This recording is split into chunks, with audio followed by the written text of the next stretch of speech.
sea quien dirija esta actividad y que sea de provecho para todos. Amén. Amén. Noche de manera especial nos referimos a la parte que es esencial del santuario porque trata específicamente de el sacerdocio. Vamos con la bendición de Dios, pedir que su Santo Espíritu nos abra el entendimiento para que podamos comprender este tema tan especial. Padre, gracias porque tú nos escuchas y porque en el nombre de Jesús podemos suplicar delante de ti cada vez que necesitamos algo y tú nos escuchas. Te pedimos que en esta hora tu Santo Espíritu llegue a cada corazón que escucha tu palabra y abra el entendimiento y nos enseñe la verdad que tú quieres que aprendamos en esta noche para salvación de nuestras almas, en el nombre de Jesús. Amén. Amén. Amén. Bien, el oficio sacerdotal anticipaba y proclamaba 3 ideas básicas del plan de la salvación. La primera es la reconciliación, que queda explícita en el sacrificio diario de los animales.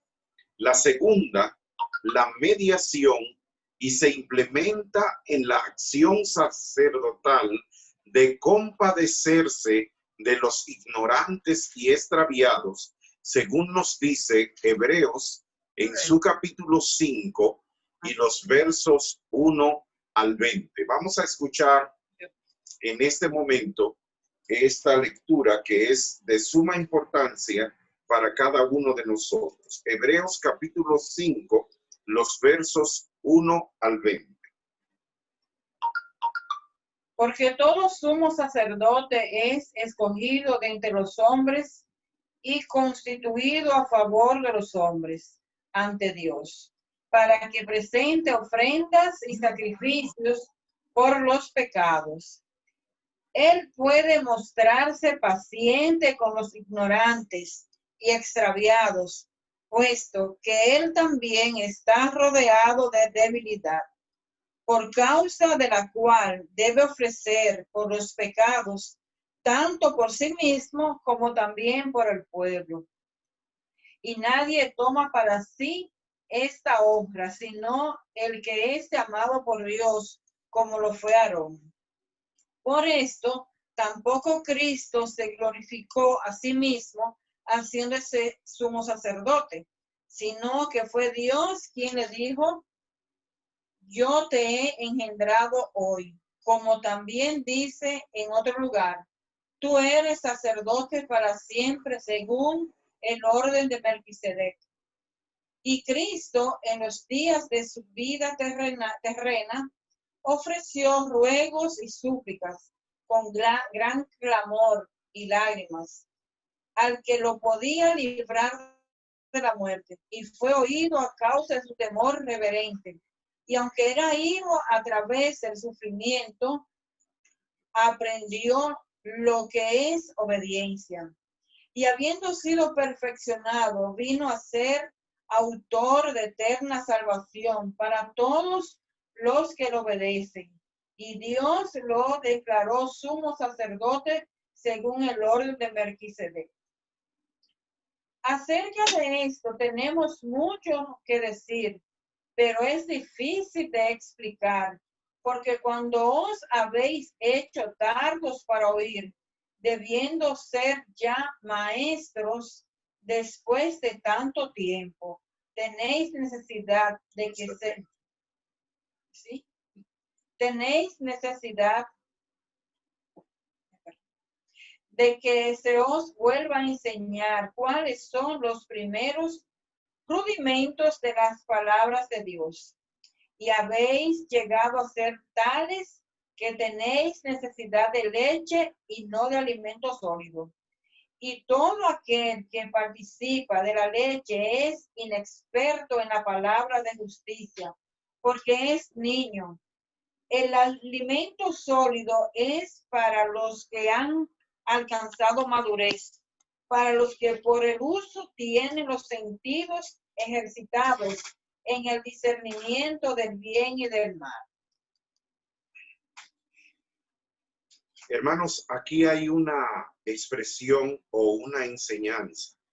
Todo pastor que en este tiempo representa al sacerdocio, todo anciano de iglesia, todo director de departamento, es llamado por Dios para tener misericordia de los ignorantes y extraviados. Y él expresa y explica qué significa esto. Las personas que están recién bautizadas o las personas que tienen poco tiempo en el conocimiento de la palabra de Dios, nosotros tenemos que ministrarlos con paciencia, con amor, con ternura, hasta enseñarles la verdad. Y muchas veces tenemos que ser como Dios es con nosotros, longánimes, o sea, tener paciencia y amor combinados para ayudar a esa persona que puede ser que tenga tiempo en la iglesia, pero no ha aprendido, no conoce el mensaje como Dios quiere que nosotros lo vivamos. Por eso el sacerdote anuncia la idea de mediación, porque es uno que ocupa el lugar de otro y media en su favor. Y la tercera cosa que vamos a ver es la santificación, que es parte de la función sacerdotal, ya que el objeto mismo de la reconciliación divina es que seamos santos como Dios es santo. ¿Cuál es el propósito? Que seamos Santos como Dios es santo. Israel como nación escogida debía ser un pueblo santo. Deuteronomios 26:19 lo dice así: y el individuo incorporado a esa comunidad debía realizar en su vida privada y en sus relaciones el ideal ético religioso anticipado de la lámina de oro que llevaba el sacerdote, el sumo sacerdote, sobre su mitra en la frente, según Éxodo 28:36, Levítico 8:9 y Éxodo 39:30, con la frase acuñada que decía: santidad a Jehová. Vamos a ver qué nos dice Deuteronomio 26:19. A fin de exaltarte sobre todas las naciones que hizo, para loor, fama y gloria, y para que seas un pueblo consagrado a Jehová, tu Dios, como él ha dicho. Amén. Esto significa que las calificaciones morales, espirituales y físicas que debía reunir el sacerdote, la liturgia de ordenación y el atuendo típico que se exhibían de los sacerdotes, pero más particularmente del sumo sacerdote, fueron establecidos por Dios para proyectar de muchas y variadas maneras la idea que dice en Hebreos 12:14. La cual, al reconocer la voz de Pedro, de gozo no abrió la puerta. Estás en Hecho, y es Hebreos. Ay, perdón. Hebreos 12:14. Sí. Esa idea, ustedes todos conocen el texto, y es muy importante que nosotros en este momento lo entendamos. Dios quería proyectar de muchas y variadas maneras esta idea que está en Hebreos. Ajá.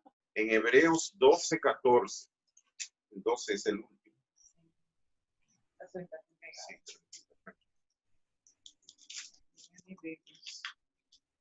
Sí. 12:14, que dice así. Es una Biblia nueva y se lo tan pegada.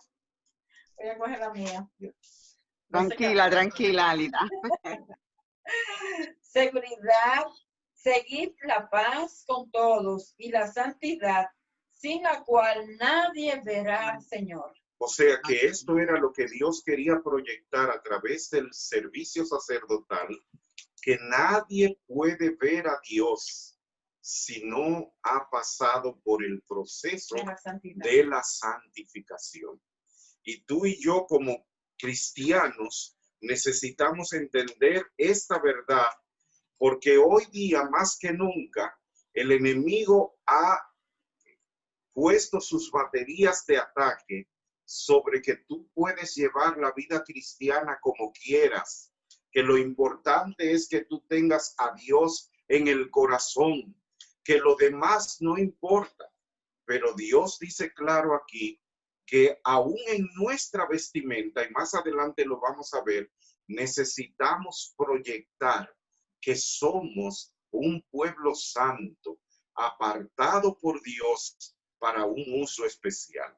Moisés recibió la orden de hacer vestiduras sagradas para Aarón, las cuales serían para honra y hermosura. Escuchemos. Harás vestiduras sagradas a Aarón, tu hermano, que le den honra y hermosura. Fíjense, desde que Adán y Eva usaron las hojas de higuera para cubrir su vergüenza, la vergüenza de su desnudez, para ocultarlo, según nos dice Génesis 3:7, el ser humano jamás ha renunciado a tratar de confeccionar su propia ropa para cubrir la falta de su vida. Y Dios quiere que nosotros entendamos que esto es un grave error.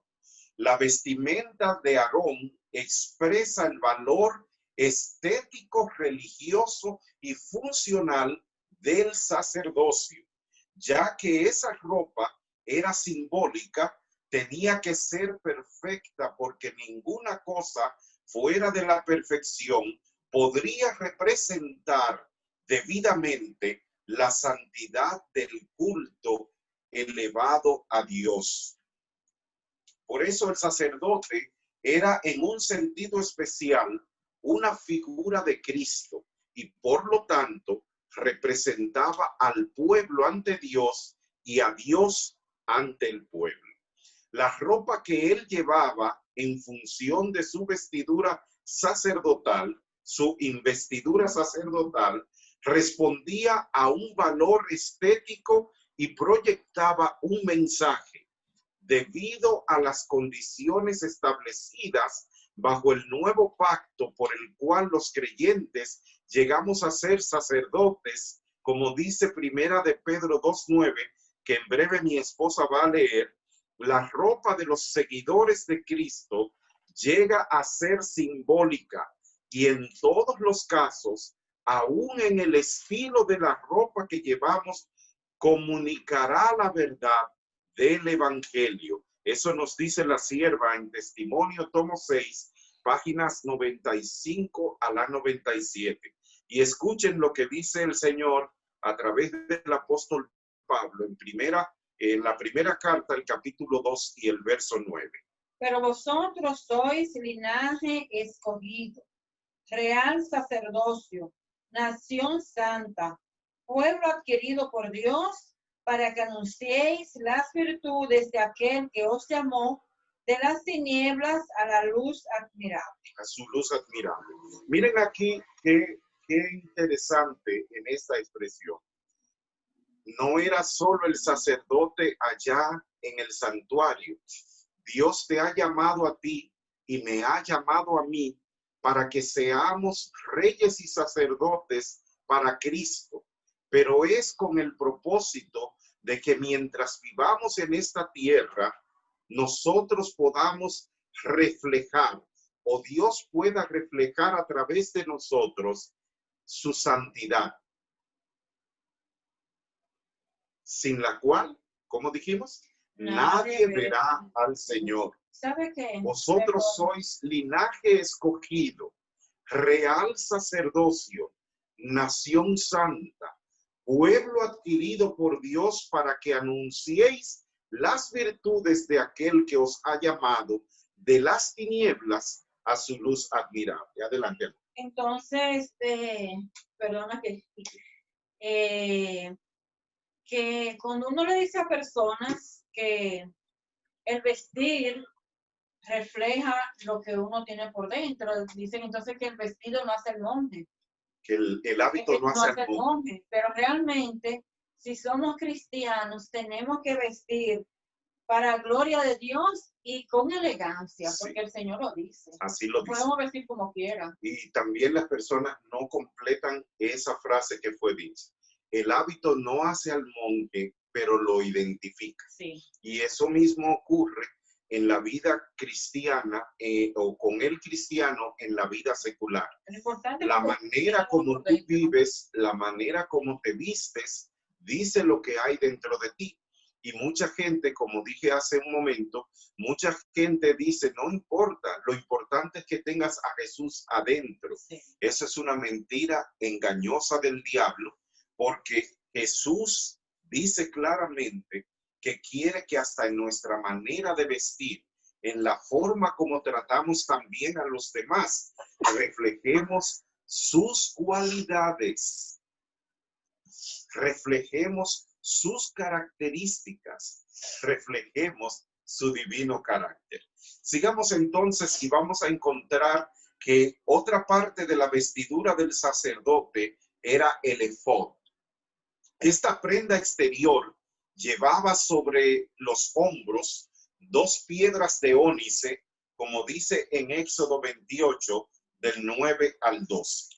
Tomarás 2 piedras de ónice y grabarás en ellas los nombres de los hijos de Israel, 6 de sus nombres en una piedra y los otros 6 nombres en la otra piedra, conforme al orden de su nacimiento. De obra de grabador en piedra, como grabaduras de sello harás grabar las 2 piedras con los nombres de los hijos de Israel. Les harás alrededor engastes de oro y pondrás las 2 piedras sobre las hombreras del efod como piedras memoriales para los hijos de Israel. Así llevará Aarón sus nombres delante de Jehová sobre sus 2 hombros como un memorial. Y fíjense que aquí da un detalle muy especial. Vas a escribir los nombres de acuerdo a cómo nacieron, de acuerdo a su edad.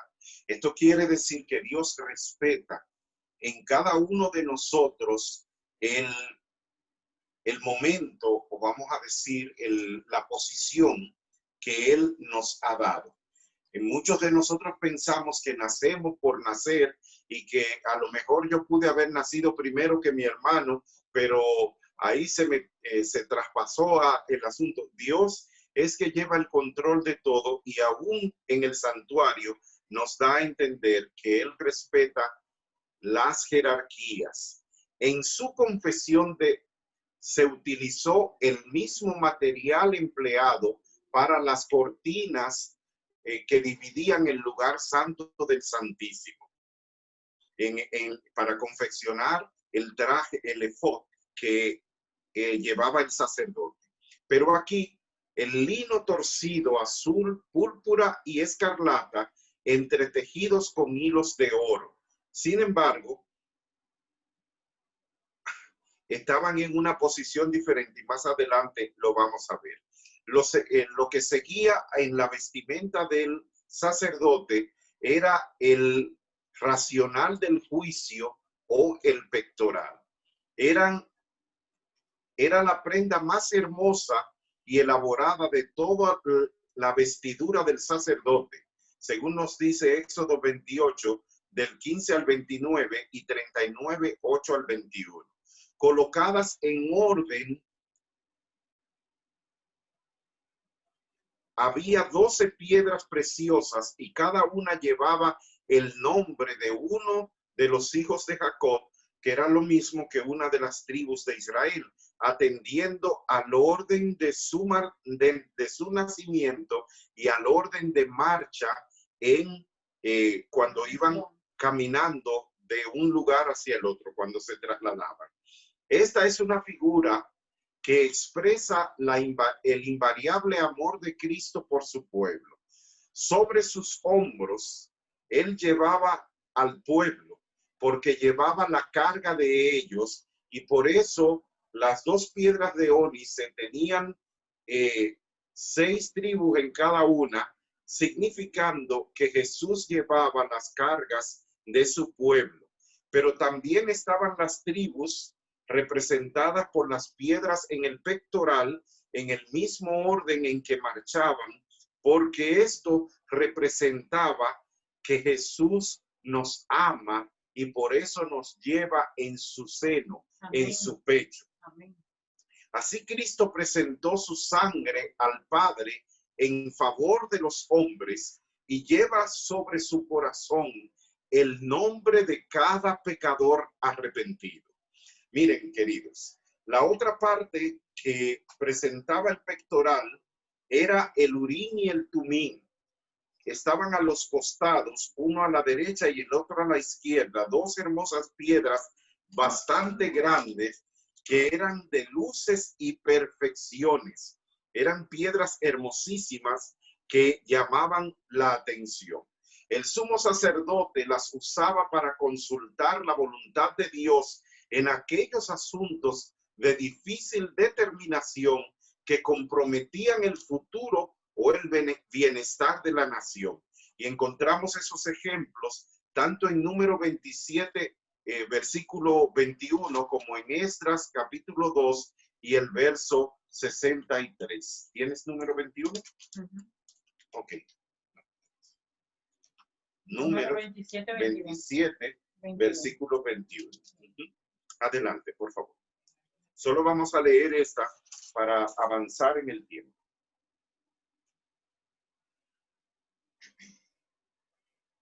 Él se presentará ante el sacerdote Eleazar y le consultará por el juicio del Urín delante de Jehová. Por el dicho de él saldrán y por el dicho de él entrarán. Él y toda la comunidad de los hijos de Israel junto con él. Recuérdense que el Urín estaba a la derecha y el Tumín a la izquierda. Mediante esas 2 piedras, el Señor revelaba su voluntad al sumo sacerdote. Cada vez que la respuesta era negativa, una nube oscurecía la piedra de la izquierda, o sea, el Tumín. Y si la respuesta era positiva, un nimbo de luz iluminaba la piedra de la derecha, el Urín. Ustedes lo pueden confirmar en varios libros, pero entre ellos está Patriarcas y Profetas. En hebreo, la palabra Urín comienza con la letra Aleph, que es la primera letra del alfabeto hebreo. Para nosotros es la A, ¿verdad? Mientras que el Tumín comienza con la letra Tau, que es la última del alfabeto hebreo, o si lo prefieren así, era Tumín, el Urín era el alfa y el Tumín la omega. Apocalipsis 1, 8 y 11 dicen así. 8. Yo soy el alfa y el omega, principio y fin, dice el Señor, el que es y el que era y el que ha de venir, el Todopoderoso. Ahora vas al 11. Que decían, yo soy el alfa y el omega, el primero y el último. Escribe en un libro lo que ves y envíalo a las 7 iglesias que están en Asia: Éfeso, Esmirna, Pérgamo, Teatira, Sardis, Filadelfia y Laodicea. Y es que entre el alfa y la omega están contenido todo el lenguaje humano, que es el vínculo para comunicar las ideas entre los hombres y, claro, con Dios.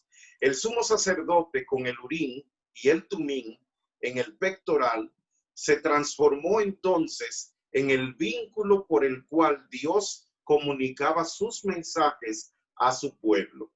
El pectoral era para la ropa del sumo sacerdote lo mismo que el propiciatorio, la tapa de el arca, era para el santuario. En ellos, en ambos, se revelaba la gloria y se daba a conocer la voluntad de Dios. Amén. En Cristo Jesús, que es simultáneamente el propiciatorio y el Urim y el Tumim, Dios nos comunica tres ideas básicas. Y quiero que por favor prestemos atención de manera especial a estas tres ideas. La primera es que en Cristo tenemos salvación, porque Cristo es Emmanuel, Dios entre nosotros. Y como dice en San Juan 1, del 1 al 3, Cristo es el verbo divino. Vamos a leer esta porción bíblica porque nos ayuda a nosotros del 1 al 3 y después el 14 a entender el propósito de Dios en Cristo Jesús para nuestras vidas. San Juan 1, versículos 1 al 3 y luego el 14. En el principio era el verbo, y el verbo estaba con Dios, y el verbo era Dios. Y el 1 Llegas al 3. hasta el 3. Ese estaba en el principio con Dios. Todas las cosas por medio de él fueron hechas. Y sin él nada de lo que ha sido hecho fue hecho. Ahora el 14. Y el verbo se hizo carne y habitó entre nosotros, lleno de gracia y de verdad. Y vino y vimos su gloria, gloria como del unigénito del Padre. Entendemos aquí entonces que solamente en Cristo encontramos la salvación, porque Él fue designado por el Padre para que hallemos salvación.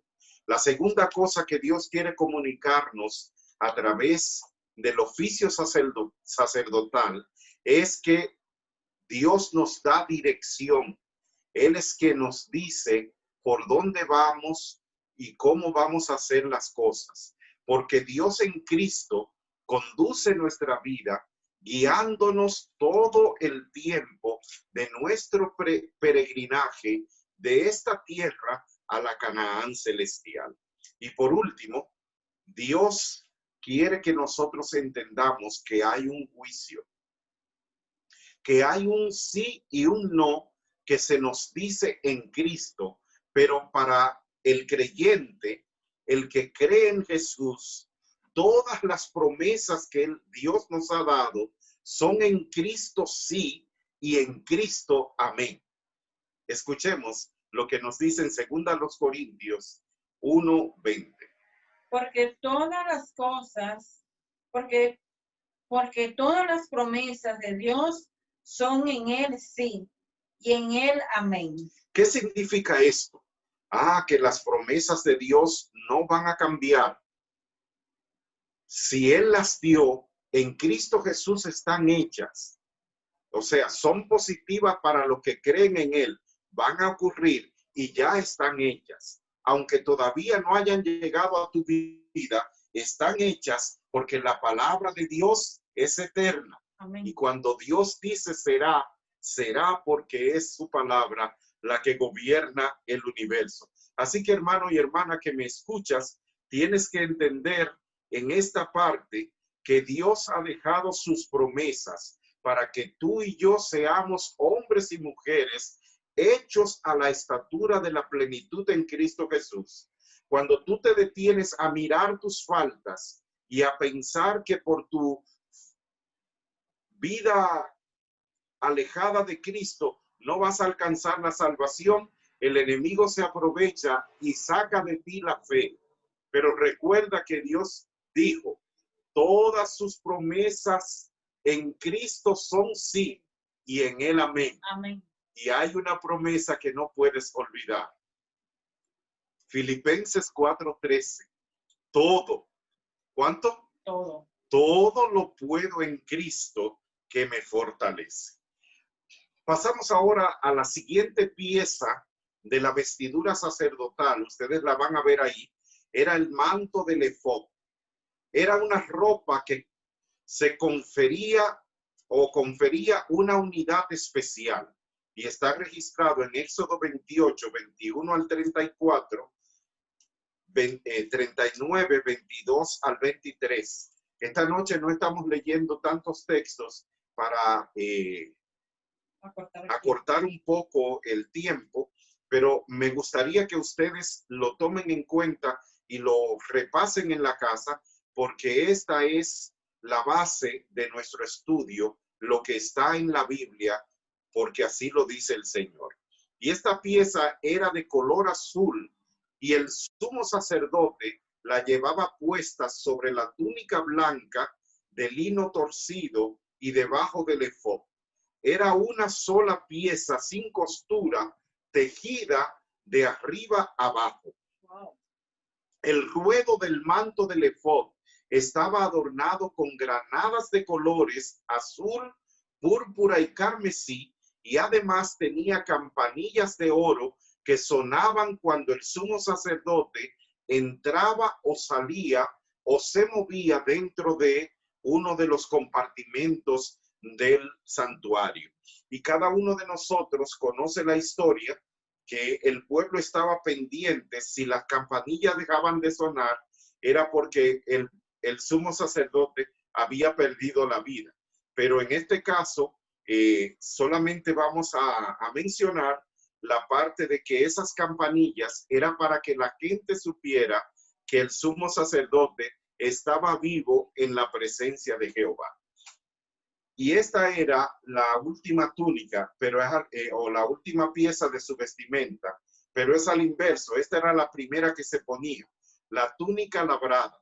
Esta túnica que habla Éxodo 28, 39 y Levíticos 8, 7, estaba hecha de lino torcido y era la primera prenda que se le ponía al sumo sacerdote. Quiero aclarar, el sumo sacerdote nunca se vestía, a él lo vestían. Y esta era la primera pieza que le ponían de toda la vestidura que llevaba. La túnica es la misma palabra usada en Génesis 3:21, donde se lee que Dios hizo al hombre túnicas de pieles y los vistió. Las túnicas fueron confeccionadas por Dios mismo, no por el hombre. Eran de cueros de animales inocentes que habían sido muertos como víctimas vicarias en lugar del pecador. En el original hebreo, pieles está en singular para señalar el hecho de que el único cordero que puede cubrirnos con su perfecta justicia es Cristo Jesús. Por eso dice en San Juan, el capítulo 1 y el verso 29, lo siguiente.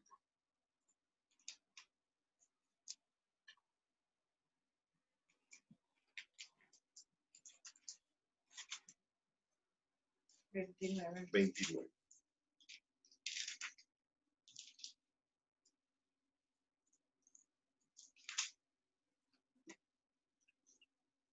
Al siguiente día vio Juan a Jesús que venía a él y dijo: Ese es el Cordero de Dios que quita el pecado del mundo. Y queridos, y esa justicia de Cristo que se le imputa al pecador está al alcance de todo el que acepte a Jesús como su Salvador personal. Porque Cristo Jesús es el Cordero de Dios que quita el pecado del mundo. Vamos a decirlo todos. Cristo es el Cordero de Dios que quita el pecado del mundo. Y escuchen lo que nos dice en Apocalipsis 19:8. Y a ella se le ha concedido que se vista de lino fino, limpio y resplandeciente. El lino fino representa las acciones justas de los santos. ¿Qué significa el lino? Las acciones justas de los santos. Las acciones justas de los santos. No es obra nuestra, sino en Cristo Jesús. La otra pieza que conformaba la vestidura del sumo sacerdote era el cinturón. Según Éxodo 28, 39 y 39, 29, también se le llamaba faja y tenía los mismos colores y los mismos materiales que se usaron para el velo que dividía el lugar santo del Santísimo, pero en el orden seguido era diferente. Dice Éxodo 36, 35 y 39, 29 lo siguiente. El lino fino era símbolo de la justicia de Cristo y por eso en el cinturón del sacerdote ocupaba el primer lugar.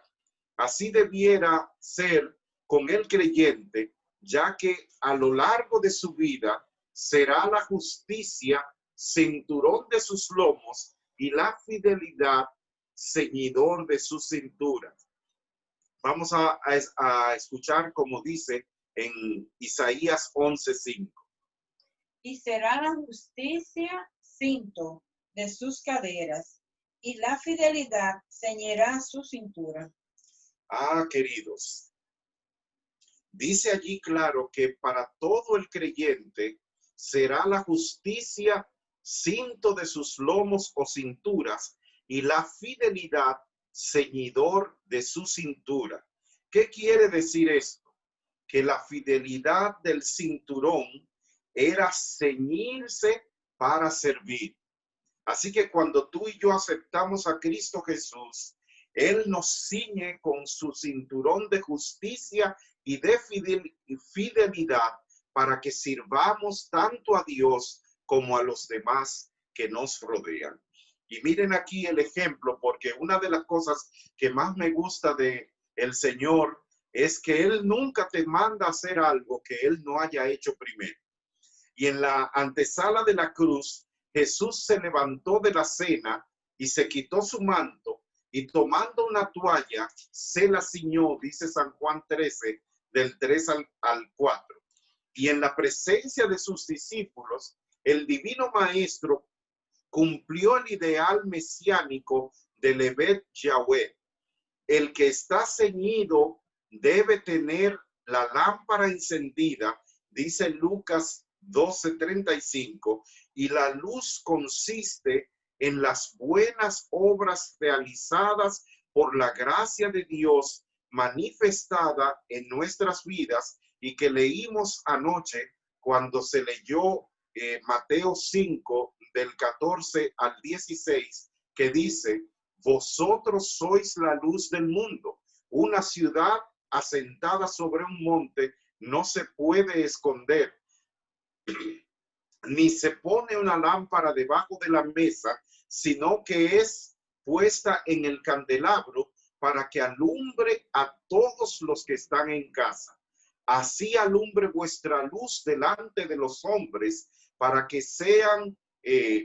vean vuestras buenas obras y le den gloria a vuestro Padre que está en los cielos. Así que nuestra misión, después de aceptar a Cristo Jesús, es ceñirnos con la justicia y la verdad para servir a Dios y a los demás.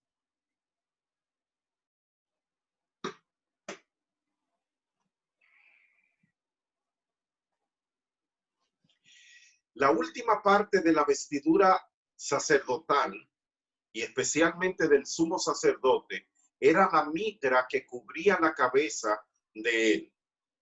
Está en Éxodo 28:39 y en Éxodo 39:28. Representa la sumisión que se debe a Dios. La mitra que cubría la cabeza del sumo sacerdote representa la sumisión que debemos tenerle a Dios, y los hijos de Aarón se ponían mitras, según Éxodo 29:9, pero tenían una diferencia entre la mitra del sumo sacerdote y la mitra de los hijos de Aarón, que eran sacerdotes también. La mitra del sumo sacerdote era de oro, era el oro y el azul, que eran exclusivos para ella, mientras que la mitra de los demás sacerdotes no tenía más que un adorno parecido como a una corona que se hacía de lino para los sacerdotes oficiar diariamente. Todo lo relacionado con la indumentaria y la conducta de los sacerdotes debía inspirar en el pueblo, en el pecador, el sentimiento de la santidad a Dios, de lo sagrado de su culto y de la pureza que se exigía a los que se allegan a su presencia.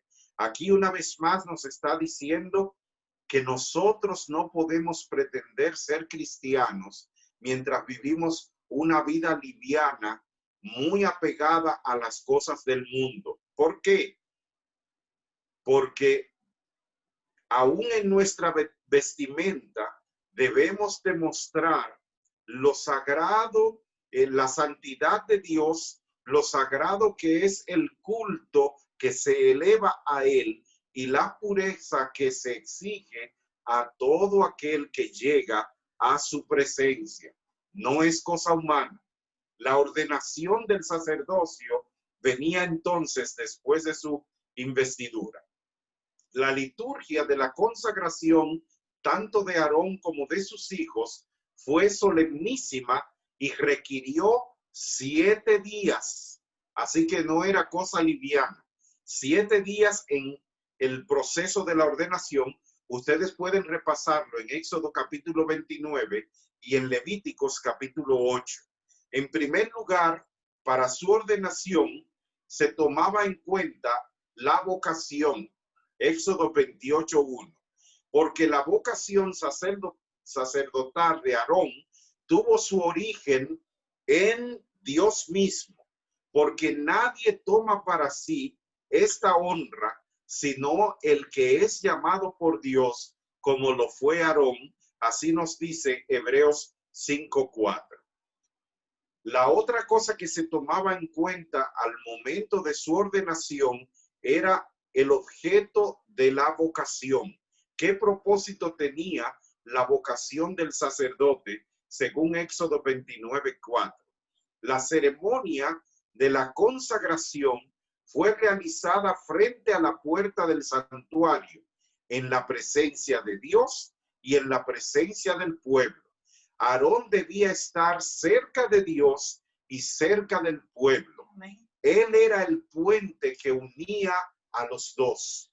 Y por esa razón fueron ordenados él y sus hijos para ser sacerdotes en la puerta del santuario, en la presencia de Dios y frente al pueblo. Y en tercer lugar,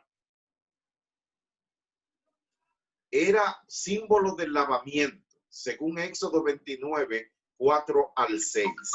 Esta fue la única ocasión en que Aarón, como adulto, fue bañado por otra persona, o sea, por Moisés. Él no podía lavarse a sí mismo, así como dice en Tito 3:5, porque este era un acto que representaba el lavamiento espiritual que se obra en el pecador cuando acepta al Señor Jesucristo. Miren, queridos, yo he visto con pena mucha gente inclusive que se bautiza a sí mismo, se bautiza solo, porque el bautismo para muchas personas es meterse en el agua, pero es un símbolo que habla de un evento, por así decirlo, o un proceso que el Señor hace a través de su ungido para liberar al pecador de sus pecados. Por eso nadie puede bautizarse a sí mismo. Y la persona que dice, yo me bauticé, está diciendo una herejía, porque usted no se bautiza. Tiene que ser bautizado por el ungido de Jehová para que usted entonces sea limpiado de sus pecados. Y en ese momento, tanto el pastor como el anciano que le bautiza representan al Señor Jesucristo bautizándonos en su propia sangre. Escuchen lo que dice Efesios capítulo 5, los versos 25 al 26. Maridos, amad a vuestras mujeres, así como Cristo amó a la iglesia y se entregó a sí mismo por ella, para santificarla, habiéndola purificado en el lavamiento del agua por la palabra. Amén. En Éxodo 29, 5 y 6 se nos presenta también que la dedicación del sacerdote y su investidura era un revestimiento. Aarón fue despojado de sus antiguas vestiduras, de su ropa común, de su carácter sin Dios, y fue desechada y nunca más la volvió a usar. Y Dios quiere que pase con nosotros lo mismo. Cuando Jesús nos lava del pecado, no quiere que volvamos a usar esa ropa. Recuérdense que la ropa representa el carácter. Dios no quiere que volvamos a usar esa ropa, sino que la desechemos y permanezcamos vestidos con la justicia de Cristo, que es su carácter. Por eso, aquí otra aclaración. Todo el que dice, yo soy así, así nací, así me moriré, está diciendo, no quiero que Dios me cambie mi vida.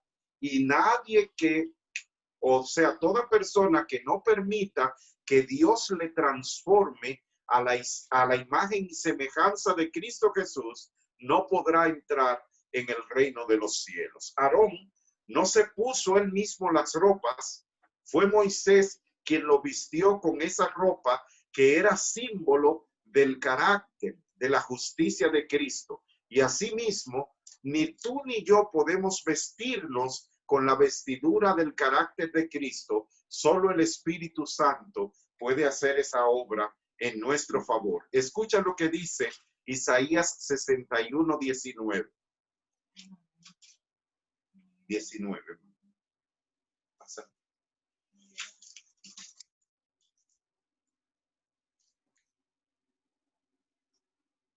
Bueno, ¿qué dice? Hemos venido a ser como aquellos que nunca enseñaron sobre lo bueno. Okay. Extravié la cita, más adelante se las hago llegar. La otra cosa que representaba era un ungimiento, y el ungimiento siempre era para hacer una santificación, apartar para un propósito. Éxodo 29:7 y Éxodo 30:30. El ungimiento con el óleo santo era un anticipo del ordenamiento del Espíritu Santo. Hechos 19:38 y Lucas 4:18, con el cual nuestro Señor sería ungido, pero que también todo aquel que le reciba ha de ser ungido. Sobre los muebles del santuario, el aceite fue asperjado. Ustedes saben, se tomaba un poquito y se asperjaba. Pero sobre Aarón se le derramó. Y dice en Levíticos 8, del 10 al 12, lo que indica que es plenitud del regalo, del don del Espíritu Santo. Fue bañado con el aceite. No buscaste el aceite. Está bien. Seguimos. La sexta cosa que representaba este ungimiento era la consagración. Levíticos 8, 18 al 30 y Éxodo 29, 15 al 22. Ustedes, por favor, léanlo en casa. Esta ceremonia final estaba llena de colorido y significado y acentuaba de manera vívida la dignidad de la función sacerdotal. Todo aquel que es ungido para servir a Dios, esa es una función sagrada y tenemos que vivir de acuerdo al llamamiento que se nos ha hecho. La liturgia exigía tres cosas. En primer lugar, untar con sangre la oreja y la mano y el pie. En Levíticos 8, 22 al 23. Agitar la ofrenda de pan y aceite, o sea, mecer la ofrenda en Levíticos 8, 24 al 30, y asperjar sangre y aceite sobre Aarón y sus hijos. Esta era una simbología especial. De esta manera, el sumo sacerdote ungido era apartado junto con sus hijos y hecho partícipe de la esfera divina. Llegaba a ser entonces, frente a su pueblo, el ungido de Jehová. Es un alto privilegio y responsabilidad ser un sacerdote, ser ungido de Jehová. Pero hay muchas personas que piensan que el ungido de Jehová es solo el pastor. Y miren lo que dice aquí. Vamos a leer de nuevo. Primera de Pedro 2:9. Mas vosotros sois linaje escogido, real sacerdocio, nación santa, pueblo adquirido por Dios. Hay muchas personas en la iglesia que creen, no, el que tiene que portarse bien, el que tiene que hacer todo como Dios manda es el pastor y el anciano, porque ellos tienen que hacer la cosa como Dios dice. Pero yo me puedo dar mi escapadita a hacer lo que yo quiera. Aquí no hay distinción. Aunque Dios ha dado jerarquía dentro de su pueblo, todos somos sacerdotes de la realeza de Cristo y somos su pueblo adquirido por su sangre para que anunciemos sus virtudes en nuestro diario vivir. Amén. No es en la iglesia cuando todos parecemos santitos, ¿verdad? ¿Qué les parece? Allí todos somos santos, pero cuando salimos del templo tenemos que seguir siendo santos como Dios es santo en toda nuestra manera de vivir.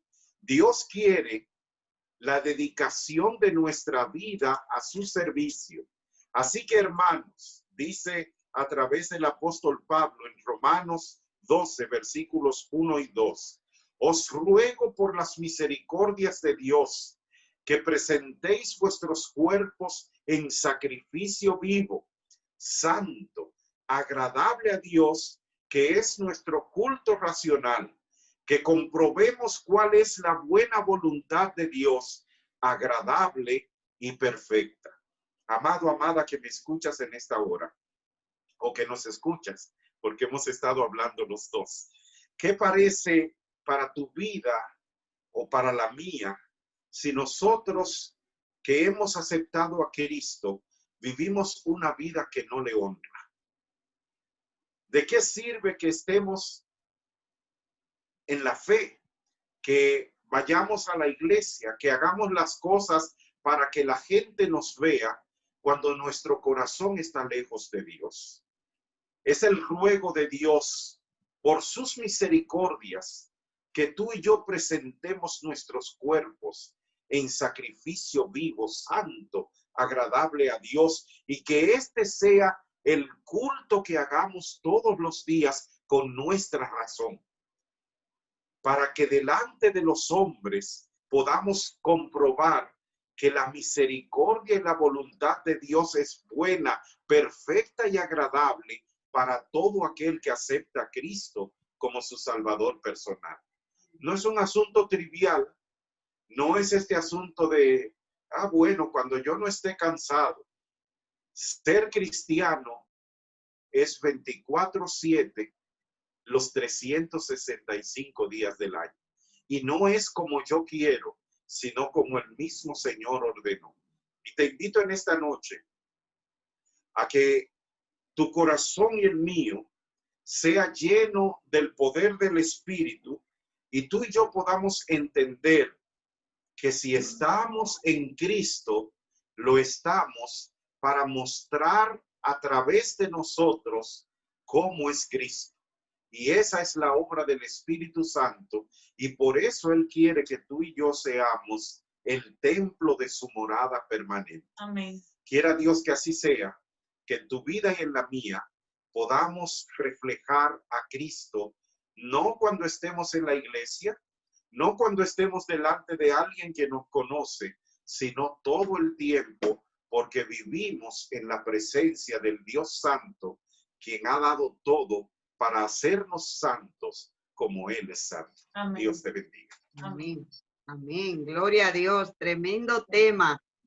Gracias, pastor. Pero a mí me gustaría, nos quedan unos minutitos para las 9. A mí me gustaría hacer un pequeño comentario en cuanto a la vestimenta, porque la verdad que usted ha dicho aquí, creo que de una cita de Ellen White, Sí. que dice que la ropa de los seguidores de Cristo comunica el evangelio.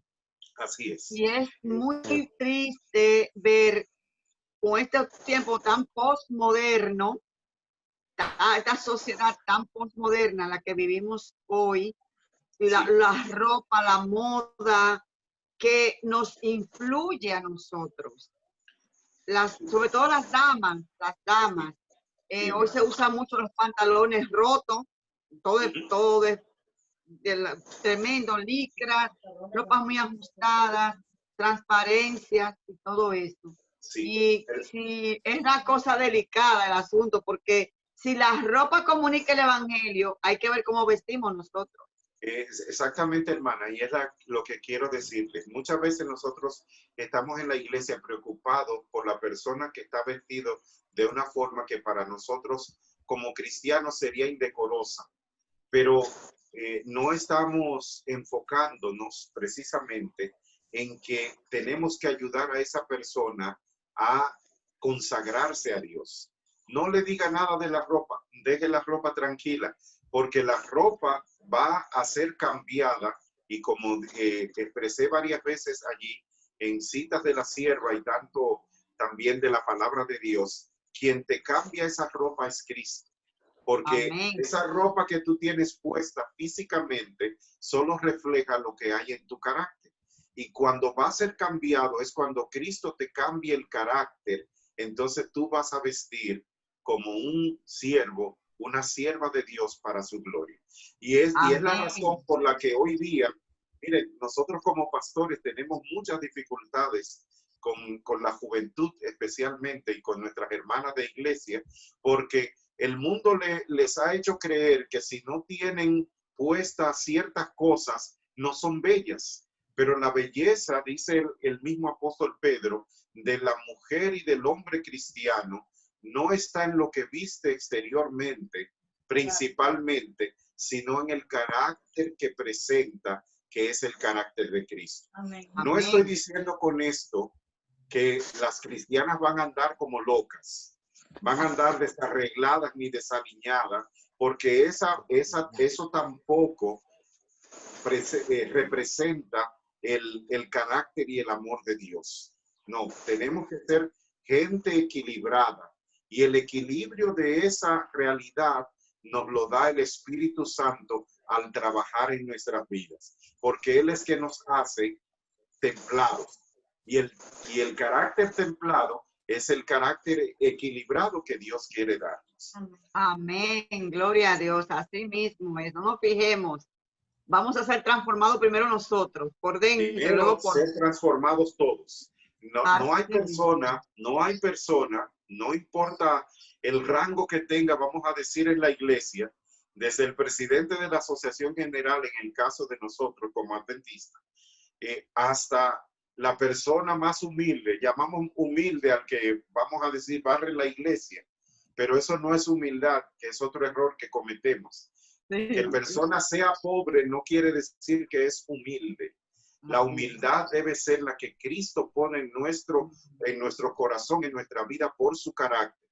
Pobreza no es humildad, es pobreza. Pero muchas veces nosotros no queremos decirlo a la persona para no ofenderlo, y cambiamos la expresión por humilde. Hermanos, no es humildad ser pobre. Ahora Jesús dijo, bienaventurados los pobres en espíritu, porque ellos verán a Dios. Esa es la verdadera humildad. Pero todos nosotros, desde el que ocupa el carguito, como decimos a veces para ponerlo lo más en el suelo posible, hasta el que ocupa en el cargo más encumbrado, necesita pasar por el proceso de la transformación en Cristo, porque el Espíritu Santo tiene que sacar de nosotros todas esas cosas que son contrarias a Dios, y la principal no es adulterio, tampoco lo es el robo, tampoco lo es matar. La principal es el orgullo que normalmente tú y yo tenemos y que muchas veces borramos de muchas cosas que no permite que el Espíritu de Dios nos haga a la estatura de la plenitud que es en Cristo Jesús. Y por eso es el ruego de Dios que presentemos nuestros cuerpos en sacrificio vivo. Y claro, si presentaste tu cuerpo, tu mente va, de hecho, a ser presentada en ese sacrificio vivo, santo, agradable a Dios, y que debe ser cada día. Cuando nos levantemos, lo primero que tenemos que hacer es decir: Dios mío, yo soy tuyo. No sirvo ni para echárselo a los perros, como dicen, una expresión muy común, pero tú eres el que me vas a hacer. El oro de tu gracia me va a transformar y me vas a dar ese carácter santo que tú tienes para yo ser santo como tú lo eres. Amén. Y eso debe ser de todos. Amén. Amén. Cuando yo hice este seminario hace ya unos años, el pastor que me dio el seminario, él explica que los sacerdotes llevaban calzoncillos. Sí. Llevaban calzoncillos. Entonces yo digo, bueno, el Señor fue quien diseñó los calzoncillos. Sí. Porque del lino fino. Entonces, sí. Del lino fino, porque durante su servicio no podía sudar. El sacerdote que sudaba en la presencia de Dios moría. Ay, Señor. Entonces, una cosa, pastor. Moría. Los calzoncillos que llevaba el sacerdote cubría también su desnudez, digamos, delante de Dios. Así exacto, es. delante de Dios. Así es. Porque fíjese, incluso la escucho.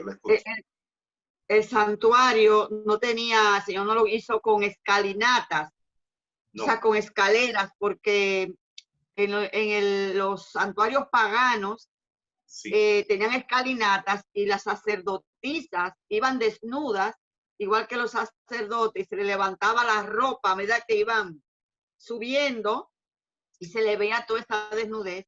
Nos explicaron mucho esas cosas de las ropas, de lo importante que era para el sacerdote.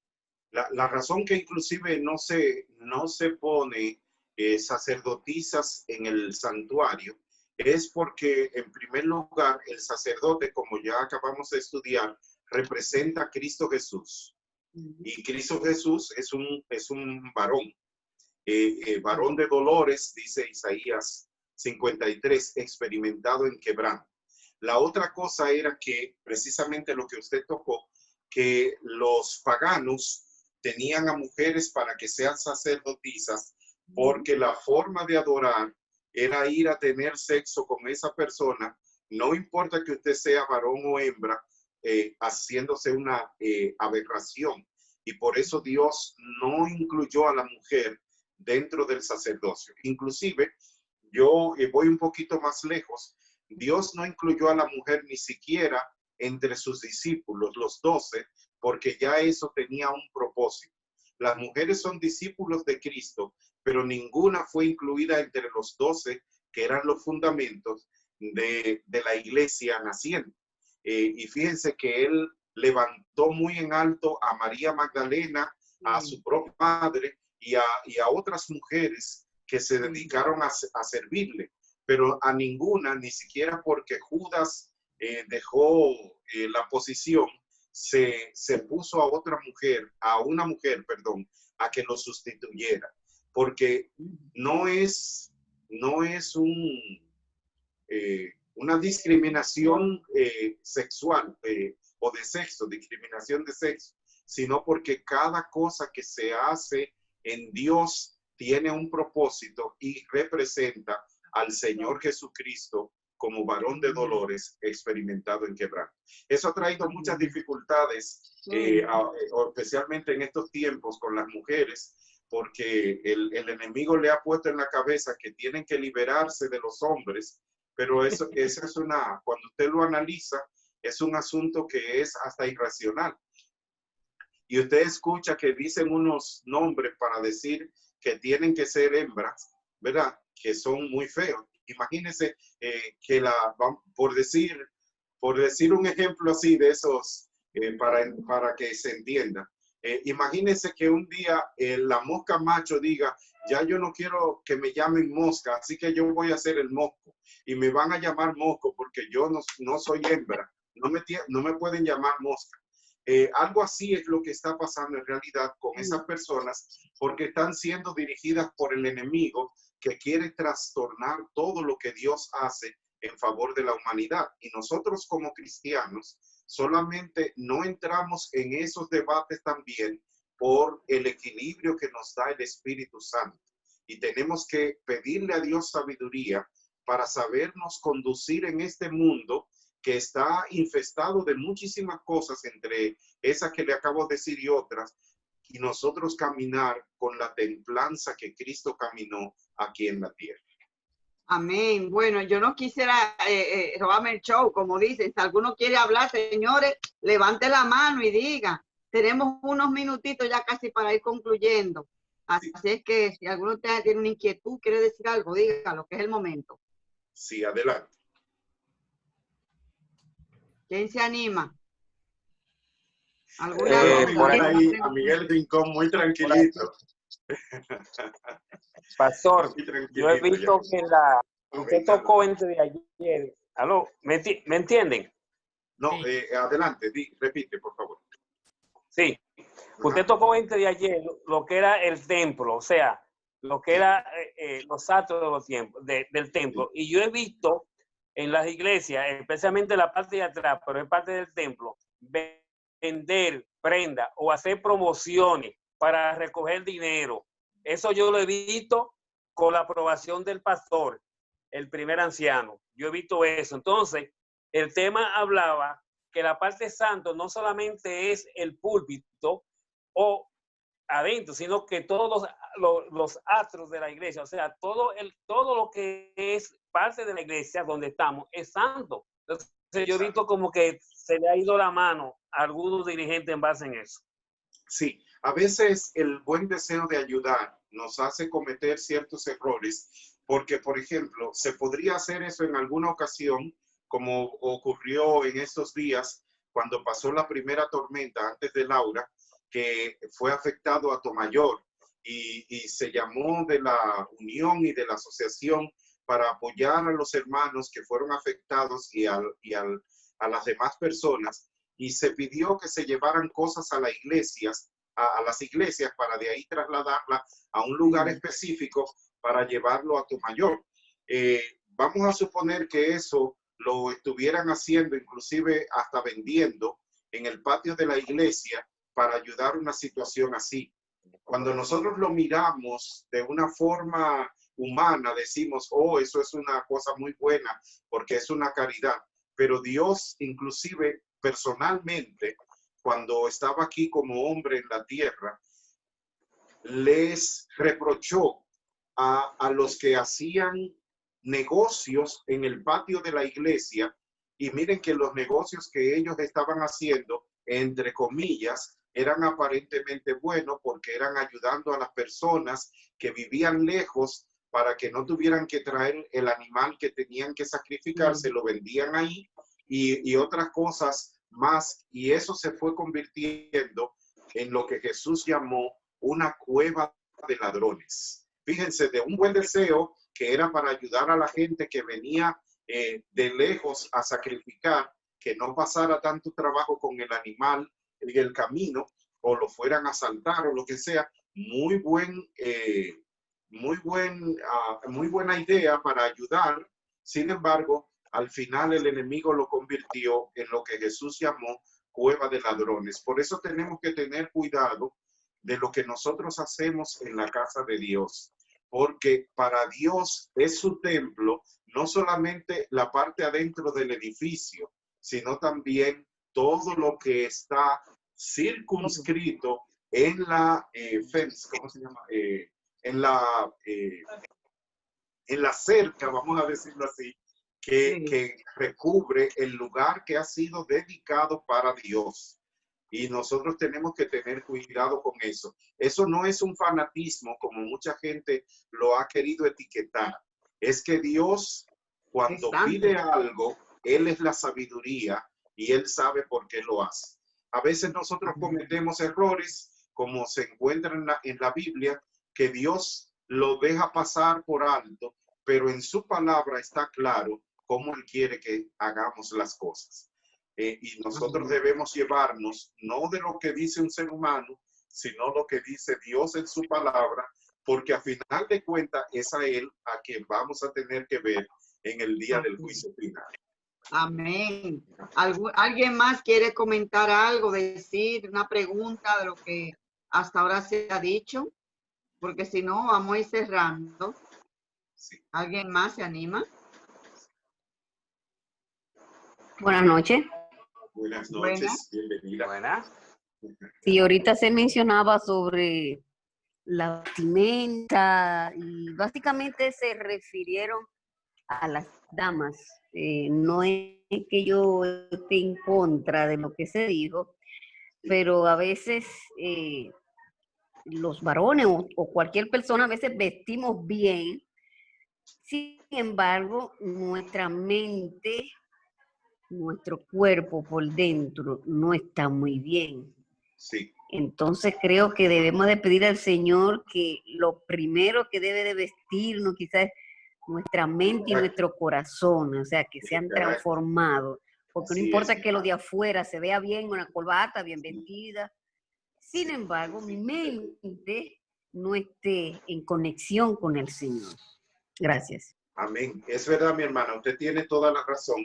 Aunque ahorita cuando hablamos de las damas en específico, yo hice el aclarando que era específicamente las damas, porque la hermana Felicidad mencionó una parte de eso y puse el ejemplo por ello, pero he estado insistiendo en todo el tema de la noche, que la santidad y la fidelidad es lo que debe vestir a todo sacerdote de Dios, y todos somos sacerdotes de Cristo para reflejar sus características en el diario vivir. No es cuando yo estoy en la iglesia, no es cuando yo estoy frente a gente que me conoce, no es cuando estoy frente a una reunión donde saben que yo soy cristiano, es donde quiera que voy, yo tengo que reflejarlo. Pero eso no viene de mí, como hablamos anoche. La luz que voy a reflejar es la luz de Cristo, o sea que yo vengo siendo lo que dijo el apóstol Pablo, yo voy a ser un espejo para reflejar la luz de Cristo a los demás. Amén. Amén, gloria a Dios. Bueno, ya son las 9 de la noche. Tenemos un buen rato aquí disfrutando de esta palabra. Hay una persona que está disfrutando muchísimo, pastor, ya me dijo, ¿cómo conseguir ese material que usted tiene? Lo quiere, vamos. Usted nos dice cómo ella se puede conseguir ese material, cualquiera que lo pida. ¿Cómo conseguirlo? Sí, más adelante usted me envía el correo, hace una listita de todo el que quiera hacerlo y yo se los puedo enviar, Dios mediante, para que lo tengan. Si quieren le puedo enviar el PowerPoint o puedo enviarle también el material en PDF en la forma que lo necesiten, porque este material ha sido preparado con el propósito de que el pueblo de Dios aprenda la verdad del evangelio. No es mío el material, aclaro acá, eso fue preparado por un grupo de pastores dirigidos por la Asociación General y Dios me ha dado el privilegio de tenerlo y lo estoy compartiendo con ustedes y con todo el que lo necesite, porque lo que Dios quiere es que nosotros podamos entender qué es el santuario. Y espero que con la ayuda de Dios al final de esta semana podamos entender que Dios no quiere morar en el santuario del desierto, sino que quiere morar aquí. Donde dice, que diga aquí en nuestras mentes, santidad a Jehová. Amén. Y esa santidad a Jehová significa, le pertenezco a Jehová. Porque recuérdese que la santidad es algo que ha sido apartado para un uso sagrado, o sea, para el uso de Dios. Y por eso en nuestras frentes debe estar puesto ese sello, no en letras visibles, sino con el carácter de Cristo, porque yo le pertenezco a Jehová. Amén. Amén. Gloria a Dios, gloria a Dios. Bueno, Gloria a Dios. vamos a, pastor, nos puede dirigir en oración para concluir. que sí. Y también le decimos a todo el que quiera el material, nos hace llegar el correo electrónico suyo y el pastor gustosamente le va a enviar este material nítido para que vayamos estudiándolo también. Pastor, por favor, nos despide en oración. Hoy, una vez más, le voy a dar la oportunidad a mi esposa. Yo oré al comienzo y también anoche, así que ella orará por nosotros. Amén. Oramos. Amado Dios, alabamos, glorificamos tu santo nombre, Señor. Amén. Te damos gracias, Gracias, Padre, porque estamos aprendiendo sobre el santuario unas lecciones sin desperdicio. Amén. Sobre todo, Señor, te rogamos que nos ayude, Padre, o no que nos ayude, sino porque tú no eres ayudante nuestro, Padre, sino que nos transforme por tu gracia. Amén. Que podamos, oh Señor, examinarnos a nosotros mismos y ver en qué estamos faltando. Y cada día, oh Señor, entregarnos enteramente a ti para que nuestro mente, cuerpo y alma sea transformado, Señor, y que todo lo que hagamos, según vistamos, y todo, Señor, diga santidad a Jehová, porque hemos sido apartados para un uso sagrado. Amén. Ayúdanos, Dios, que donde quiera que vayamos, todo, Señor, el que nos vea tu carácter reflejado en nosotros. En el nombre de Jesús te lo rogamos. Amén. Amén. Amén. Amén. Gloria a Dios. Una feliz noche. Recordándoles, Que Dios nos bendiga a todos. amén. Y recordándoles que mañana, Dios mediante, estaremos a partir de las 7:30, para que el pastor empiece temprano, ya hay 45, el pastor va a arrancar con lo que estemos en la sala, porque así él puede con calma explicarnos todo y nos vamos prontito ya a la camita. Pastor, mañana toca ¿qué tema? Mañana vamos a hablar del sumo sacerdote, porque a pesar de que hablamos hoy del sacerdocio, de manera especial, qué representaba, qué significaba, cuál era el oficio del sumo sacerdote en el santuario terrenal. Y lo mismo está ocurriendo en el santuario celestial. Ah, perfecto. Mañana el sumo sacerdote. Bueno, mis amados, Dios les bendiga a todos. Gracias por acompañarnos. Gracias, Álida. Gracias, pastor. Gracias. Gracias a todos ustedes por estar aquí en esta noche con nosotros, disfrutando de esta palabra poderosa. Dios nos bendiga grandemente. Estoy viendo ahí a Tony Acosta. Dios te bendiga, Tony. Un placer de volver a verte. Tony está Pastor por ahí. Natanael, El placer, la alegría es mía poder tenerle aquí en el grupo nuestro de Betania, amigos de Betania. Un abrazo y una alegría al que estés con nosotros. Amén. Amén. Gozo y bendiciones. Bendiciones, feliz descanso para todos. Amén. Dios les Amén. bendiga. Feliz noche. Feliz Un abrazo. Un abrazo.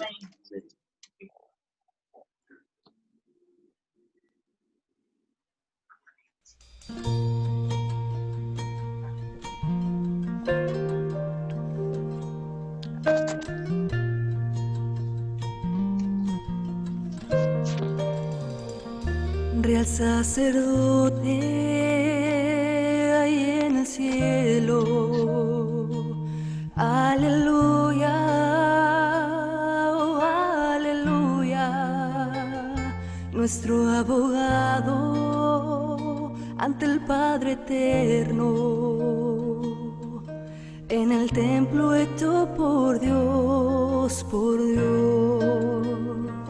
detrás del velo, el lugar más santo, aleluya, oh aleluya, investigando, limpia las faltas de aquellos que Él redimió.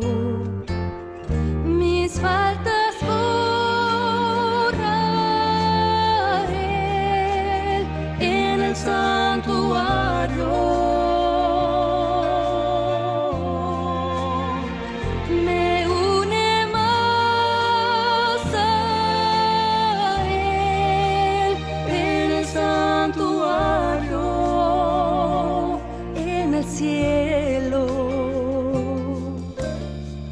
Provee así para mí en el santuario.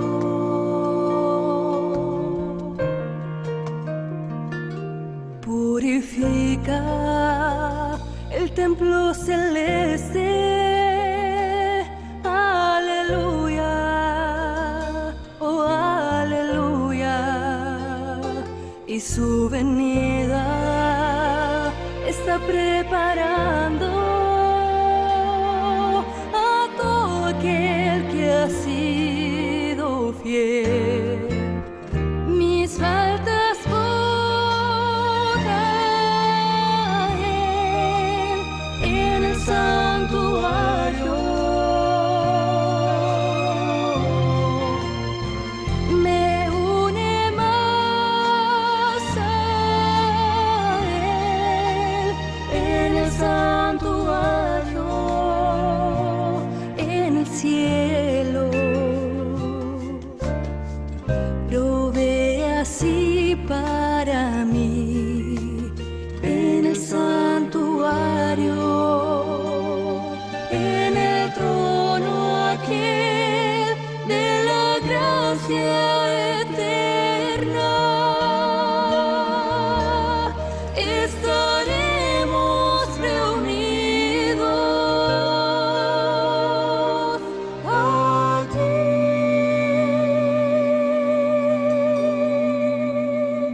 Mis faltas borra Él en el santuario.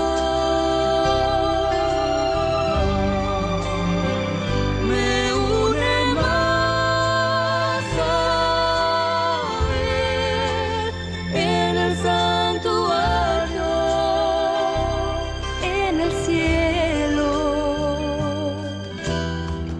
Provee así para mí en el santuario, en el santuario, en el santuario.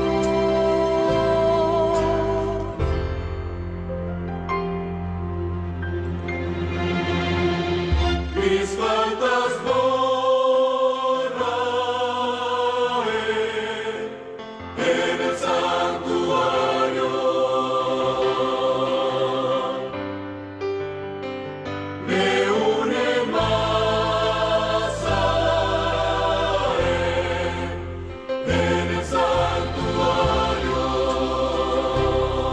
en el cielo. Provee así para mí en el santuario, en el santuario.